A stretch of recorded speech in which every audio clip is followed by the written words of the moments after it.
ஆழ்மன சிகிச்சை யாருக்கு தேவைப்படும்? என்னென்ன மாரி நோய்கள வந்து நம்ம பார்த்துருக்கோம் அப்படிங்கிறத தொடர்ச்சியா பார்த்துட்டே வரோம். அதில இன்னைக்கு ஒருத்தவங்கள பார்ப்போம். ஒரு பையன் இருக்காப்புல. அந்த பையன் என்ன பண்றாரு அப்புட்ன்னா வந்து, அவருடைய ஃப்ரெண்டுக்கு என்ன பண்றாரு அப்புட்ன்னா, பொழுதன்னைக்கும் ஃபோன் அடிச்சுக்கிட்டே இருக்காரு. ஃபோன் அடிச்சு பேசுறாரு.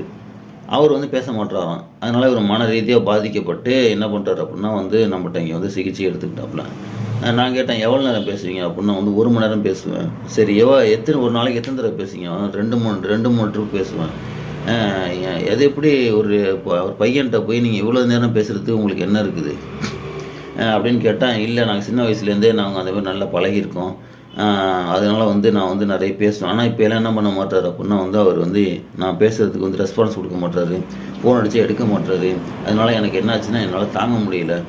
இதுவே எனக்கு பாதிப்பாகி என்ன ஆகுது அப்புட்ன்னா, எனக்கு தூக்கம் இல்லாம போய் மத்த தொந்தரவுகள்லாம் நான் ஆளாவுறேன். அதனால இத பார்க்கணும். அ அப்படிங்கிறாரு. நான் சொன்னேன், "நீங்க பண்றதுதாங்க தப்பு.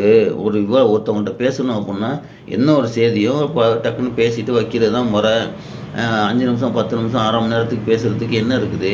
அவங்களுக்கு வேலை இருக்கும்ல. அவங்க வந்து இன்னொரு இடத்துல வேலை பார்த்துட்டு இருக்கவங்கள போய் நீங்க பாட்டுக்கு 1/2 மணி நேரம், 1 மணி நேரத்துக்கு வந்து நீ பேசிட்டு இருக்க சொன்னா என்ன பேசுவாங்க? பேசுறதுக்கு என்ன இருக்கு?" அப்படின்னு. "அதாங்க தெரியல. என்ன பண்றதுன்னு தெரியல. இதுலேருந்து நான் வெளிய வரணும். அதுதான் சிகிச்சைக்காக வந்திருக்கேன்." அப்படின்னு சொன்னாரு. அவர் மேல அந்த சிகிச்சையெல்லாம் எப்படிலாம் பண்ணுவோம் அப்படிங்கிறத பத்தி ஃபுல்லா சொன்னேன். சொன்னோனே அவரும் அத ஒத்துக்கிட்டாரு. ஒத்துக்கிட்டு அப்புறம் சிகிச்சை பண்ணோம். ஒரு சிகிச்சையிலே அவருக்கு என்ன ஆயிடுச்சு அப்படின்னா, முழுமையா சரியாயிடுச்சு. இந்த மாரி மன ரீதியா இருக்கக்கூடிய தொந்தரவுகளுக்கு என்ன பண்ணலாம் அப்படின்னா, ஆழ்மன சிகிச்சை வந்து நல்ல பலன் அளிக்கும். நெறைய வித்தியாசமான நோய்கள்லாம் வர ஆரம்பிக்கும்.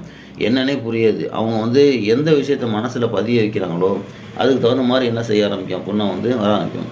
நெறைய கேஸ் ஒரு லேடீஸ் வந்துச்சு. அது என்னன்னா பள்ளிக்கூடத்துக்கு போகணும்னாலே மயக்கடிச்சு கீழ விழுந்துரும். ஆ அது வந்து பள்ளிக்கூடத்துக்கு போகணும் அப்படின்னாலே என்ன ஆயிடும் அப்படின்னா வந்து மயக்கடிச்சு கீழ விழுந்துரும். இன்னொரு பொண்ணு ஒண்ணு வந்துச்சு. அது என்னன்னா வந்து இருந்துகிட்டே இருக்கும். திடீர்னு பார்த்தா மயக்கடிச்சு கீழ விழுந்துரும். இன்னொருத்தவங்க வந்தாங்க. அவங்க என்னன்னா ஃபேன் தலையில விழுந்துருச்சுன்னு சொல்லி வந்தாங்க. அது என்னன்னா ஃபேன் தலையில வந்து 2 வருஷமா வலிச்சுக்கிட்டே இருக்கான்.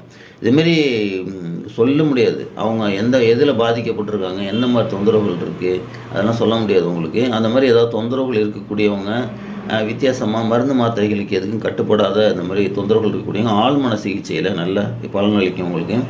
தேவைப்படுறவங்க தொடர்பு கொள்ளுங்க. ஓகே.